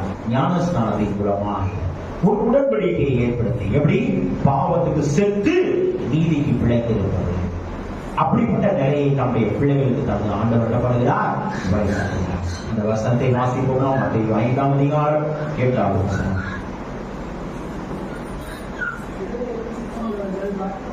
இதயத்தில் சுத்தமுள்ளவர்கள் பாக்கியவான்கள், அவர்கள் தேவனை தரிசிப்பார்கள். இருதயத்தில் சுத்தம் உள்ளவர்கள் பாக்கியவான்கள், அவர்கள் தேவனை தரிசிப்பார்கள்.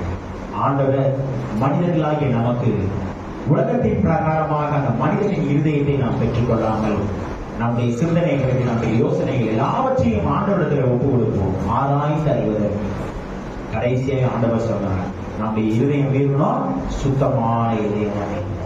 ஆராய்ந்து அறிகிற இருதயத்தை ஆண்டவரிடத்தில் ஒப்பு கொடுத்து, ஆண்டவரே சுத்தமான இருதயத்தை எனக்கு தாங்க என்று சொல்லி கேட்போம். ஆண்டவர் நிச்சயமாய் தம்முடைய பிள்ளைகளுடைய வாழ்க்கையில ஆண்டவர் சுத்தமான இருதயத்தில் உள்ளவர்கள் பாக்கியவான்கள் என்றால் அவர்கள் ஆசீர்வதிக்கப்பட்டவர்கள். அந்த ஆசீர்வாதத்தினாலே தம்முடைய பிள்ளைகளை தொடர்ந்து வழிநடத்தி ஆசீர்வதிப்பாராக. திருச்சபைக்கு அறிவிக்க வேண்டிய அறிவிப்புகள். இன்று மாலை குறிப்பாக இல்லக்கூடுகை நடைபெறாது என்பதை தெரிவித்துக் கொள்கிறேன். குறிப்பாக 4 மணிக்கு தேர்வு எழுதுகிற அனைவரும் சரியாக ஆலயத்தில் வாங்கள். ஏனென்றால் வேறு ஒரு போதகர் இங்கு வர இருக்கிறார்கள். நான் வேறு ஒரு திருச்சபைக்கு செல்ல இருக்கிறேன்.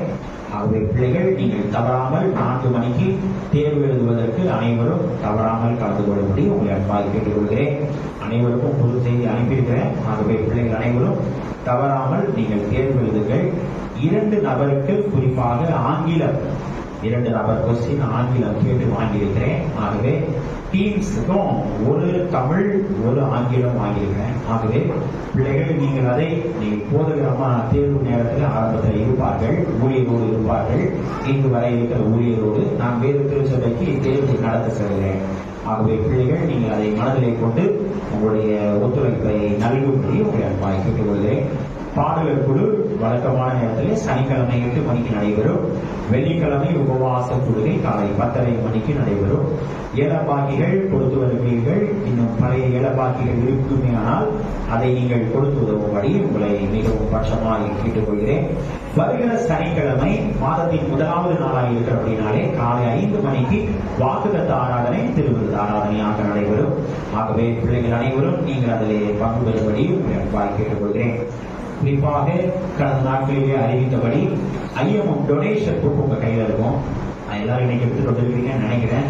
என்னிடத்துல 2 விசுவாசிகள் கொடுத்திருக்கிறார்கள், பிள்ளைகள் கொடுத்திருக்கிறார்கள். அதை தவிர்த்து மற்ற நபர்கள் இன்றைக்கு எடுத்து கொண்டிருக்கீங்கன்னு நினைக்கிறேன். இன்று கடைசி நாள். ஆகவே பிள்ளைகள் அப்படி இல்லை என்றால் வருகிற வாரத்திற்குள்ளாய் நீங்கள் அதை எடுத்து வரும்படி உங்களை அன்பாய் கேட்டுக் கொள்கிறேன்.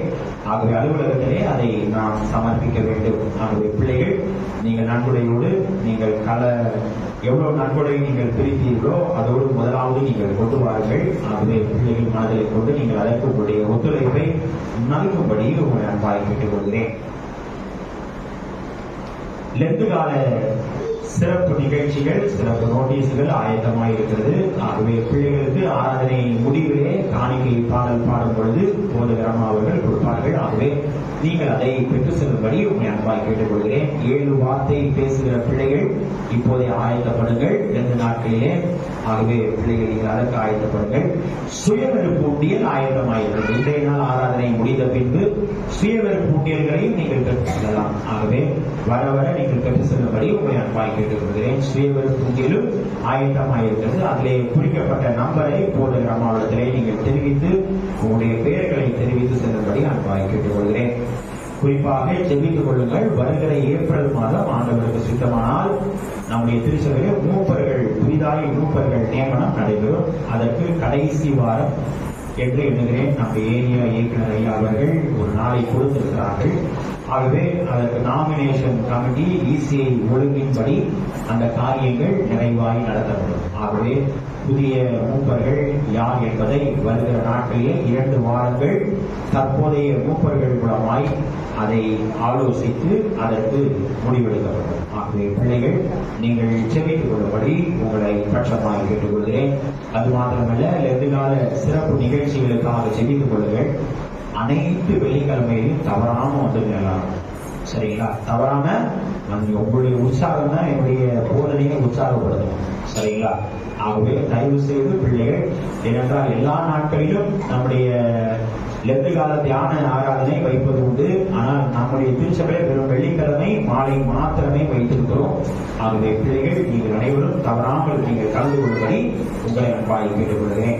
குறிப்பாக தேர்வு எழுதுகிற அனைத்து பிள்ளைகள் கடந்த வாரம் நான் அறிவித்தேன்.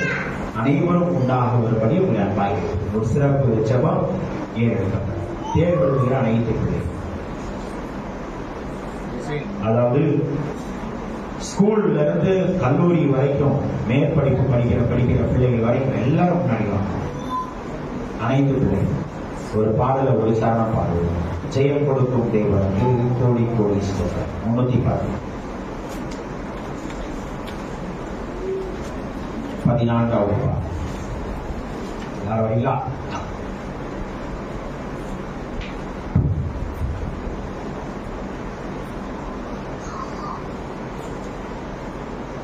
எல்லா பிள்ளைகளும் வந்துட்டீங்களா?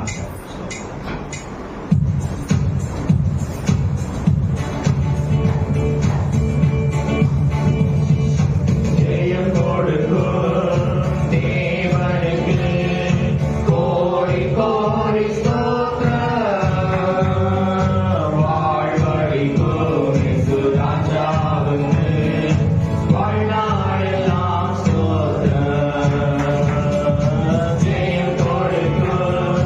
தேவனுக்கு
செபிப்போம். செபிப்பதற்கு முன்பதாக ஒரே ஒரு வசனத்தை மட்டும் உங்க எல்லாருக்கும் சொல்றேன்.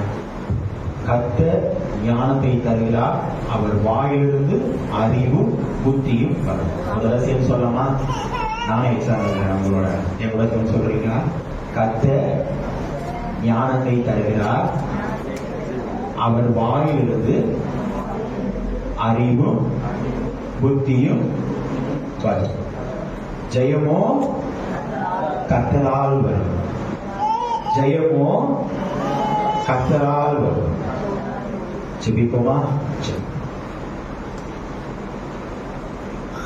எங்களை அதிகமாய் நேசித்து வழிநடத்துகிற எங்கள் அன்பின் பரலோக பிதாவே, இப்போதும் அப்பா பிள்ளைகளுக்காக பாரத்தோடு செல்லும். ஆண்டவரே, பிள்ளைகள் கடந்த ஆண்டு முழுவதும் படித்த அனைத்து காரியங்களிலும், அனைத்து வகுப்புகளிலும், அனைத்து பாடங்களிலும் பிள்ளைகள் நல்ல முறையிலே தேர்வுகளை எழுதி நல்ல மதிப்பெண்களை பெற்று ஆண்டவரே அடுத்த கல்வி ஆண்டிலே நிறைவாய் பிள்ளைகள் செல்வதற்கு ஆண்டவரே எந்த ஒரு குறைவும் இல்லாமல் தேவன் நீர் நடத்துகிறீர். அதை எண்ணி நாங்கள் துதிக்கிறோம், சோதரிக்கிறோம். பிள்ளைகளுடைய வாழ்க்கையில தேவனின் நல்ல சரீர பலத்தை, ஆரோக்கியத்தை தாங்க. இந்த தேர்வு நாட்களில் பிள்ளை சரீரங்களில் எந்த ஒரு பலவீனமும் அணுகாதபடிக்கு தேவனை காத்துக் கொள்ளுங்க. இந்த இயற்கை மாற்றங்களினாலே பிள்ளை வாழ்க்கையில எந்த ஒரு பலவீனமும் இன்றி பிள்ளை வாழ்வு பெறப்படட்டும், பிள்ளை வாழ்வு ஆசீர்வதிக்கப்படட்டும். தேவன் நீர் சொன்ன வார்த்தையின் பிரகாரம் கர்த்தர் ஞானத்தை தருகிறார், அவர் வாயிலிருந்து அறிவும் புத்தியும் வரும். தானியேலுடைய வாழ்க்கை எவனமாய் இருந்தது என்பதை உணர்த்தின தேவன் தரியுவின் ராஜ்யபார காலத்தில், பெர்சியனாகிய கோரேசுடைய ராஜ்யபார காலத்தில் தானியேலின் காரியம் ஜெயமாயிருந்தது. அதே போல பிள்ளைகளுக்கு பிரயாசம் அனைத்து நிலைகளிலும் பிள்ளை வாழ்க்கை ஜெயமாய் காணப்படும். பிள்ளை வாழ்க்கையிலே தேவனின் ஜெயத்தை தந்தீர் என்று சொல்லி நம்பி விசுவாசத்தின் ஜெபத்தை எழுதுகிறோம். அப்பா, ஒவ்வொரு பிள்ளைகளையும் தேவனின் ஆசீர்வதிங்க. நல்ல புத்தி கூர்மையை தாங்க. குறிப்பாக புரியாத பாடங்கள் எல்லாம் லகுவாய் புரிந்து கொள்வதற்கு தேவனின் நல்ல ஞானத்தை தந்து தேவன் நீர் வழிநடத்தும்படியாய் வெற்றி பெற்றார்கள். உங்களுடைய கிருபையின் கரம் உங்களுடைய வாழ்வை தொடர்ந்து காணப்பட்டது. குறிப்பாக அரசாங்க தேர்வை சந்திக்க இருக்கிற பிள்ளைகளுக்காக ஜெபிக்கிறோம். குறிப்பாக பிராக்டிகல் எல்லாம் முடித்திருக்கிறார்கள் சுவாமி. இன்னும் அவர்களை சந்திக்க இருக்கிற பிள்ளைகளுக்கு சிபிஎஸ்இ எக்ஸாம் நடந்து கொண்டு முடிந்திருக்கிறது, அனுபவம் நடந்து கொண்டிருக்கிறது. பிள்ளை வாழ்க்கையிலே தேவனை கூட இருந்து பிள்ளைகளை தொடர்ந்து வழிநடத்தும்படியாக வெற்றி கண்டார்களோ உங்களுடைய கிருபையை கருத்துக்குள்ளாய் பிள்ளைகளை தாழ்த்தி ஒப்புக் கொடுக்கிறோம். காரணமாயிருக்கிற பெற்றோரை ஆசீர்வதிங்க சுவாமி. பெற்றோர்களுடைய தீர்மானங்கள், பிள்ளைகள் பெற்றோருடைய ஆலோசனைகள் பிள்ளைகள் நிறைவேற்றுகிறவர்களாய் காணப்படாது. தேவன் நீர் வழிதந்து பிள்ளை வாழ்வை மேன்மைப்படுத்துங்க சுவாமி. ரட்சகர் இயேசு கிறிஸ்துவின் மூலமாய் கேட்கிறோம் எங்கள் ஜீவனுள்ள நல்ல பிதாவே, ஆமென்.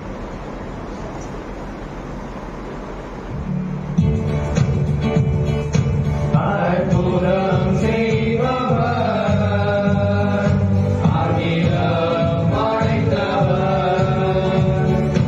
அற்புதம் செய்பவர், அகிலம் படைத்தவர், யுத்தத்தில் வல்லவர், மீட்பர் ஜெயிக்கிறார், யுத்தத்தில் வல்லவர், மீட்பர் ஜெயிக்கிறார். ஜெயம் கொடுக்கும் தேவனுக்கு கோடி கோடி ஸ்தோத்திரம். வாழ்வளிக்கும் இயேசு ராஜாவுக்கு வாழ்நாளெல்லாம் ஸ்தோத்திரம். அல்லேலூயா. தேர்வு எழுதுகிற அனைத்து பிள்ளைகளுக்கும் ஆல் தி பெஸ்ட். நல்லா எழுதுங்க. ஆண்டவர் நிறைவாய் தம்முடைய பிள்ளைகளுக்கு நல்ல புத்தி கூர்மையை தந்து தொடர்ந்து ஆண்டவர் பிள்ளைகளை வழிநடத்தி ஆசீர்வதிப்பாராக. ஆராதனை இறுதியாக நம் அனைவரும் எழுதிட்டு பாடல் புத்தகத்திலே 340வது பாடலை நாம் பாடுவோம். சிங்கக்குட்டிகள் பட்டினி கிடக்கும், ஆண்டவரை தேடுவோருக்கு குறை. இந்த பாடலை நம் அனைவரும் எழுதிட்டு நாம் பாடுவோம். ஒரு சில சரணங்களை மாத்திரம் நாம் பாடுவோம். அப்போது கத்தரிக்கை காணிக்கைகள் சேகரிக்கிறோம்.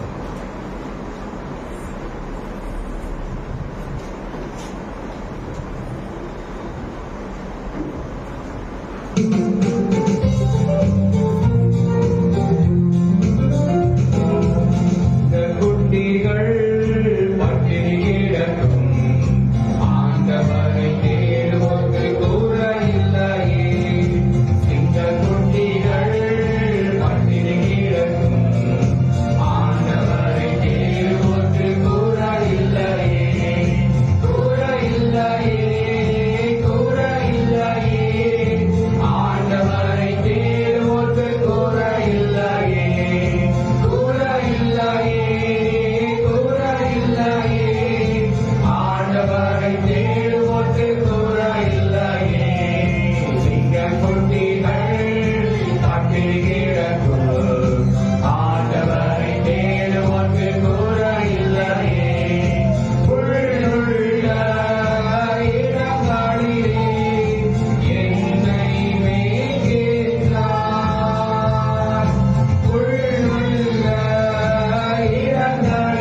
மகிமை செல்வத்தினார் குறைகளையே கிறிஸ்துவுக்குள் நிறைவாக்கி தந்திடுவார். குறைகளையே கிறிஸ்துவுக்குள் நிறைவாக்கி தந்திடுவார். சிங்கக்குட்டிகள் பட்டினி கிடக்கும் ஆண்டவரை தேடுவது கூட இல்லையே. சிங்கக்குட்டிகள் பட்டினி கிடக்கும் ஆண்டவரை தேடுவது கூட இல்லையே.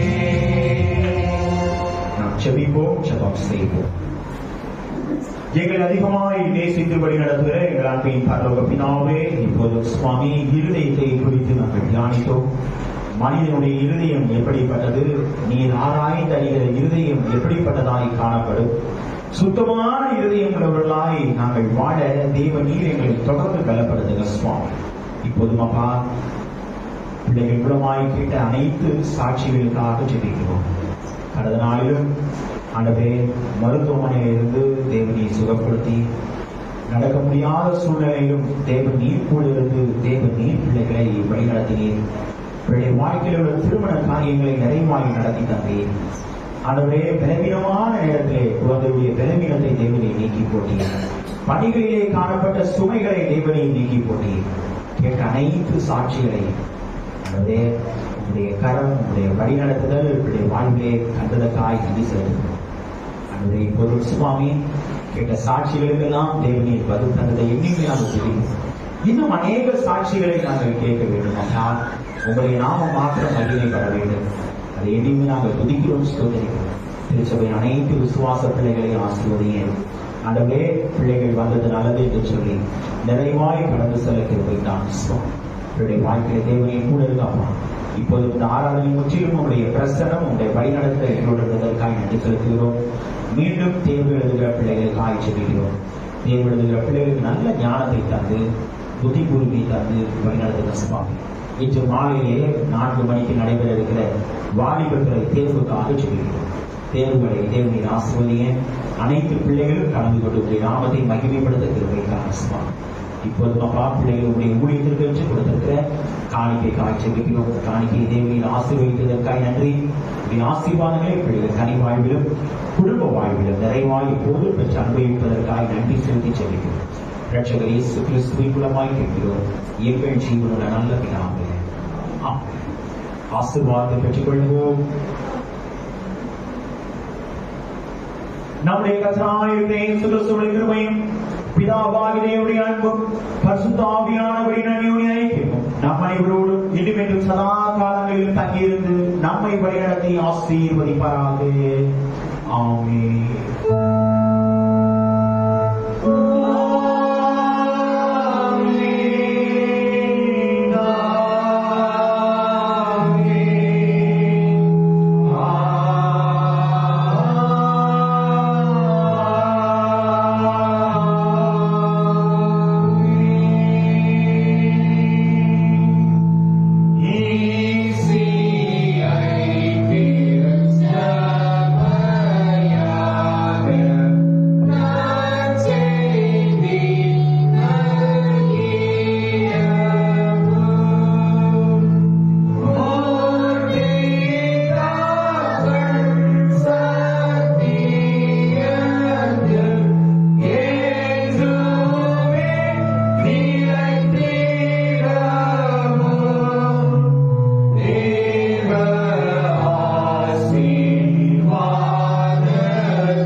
சமாதானத்தோடு போகணும். கர்த்தர் உங்கள் அனைவரையும் ஆசீர்வதிப்பாராக.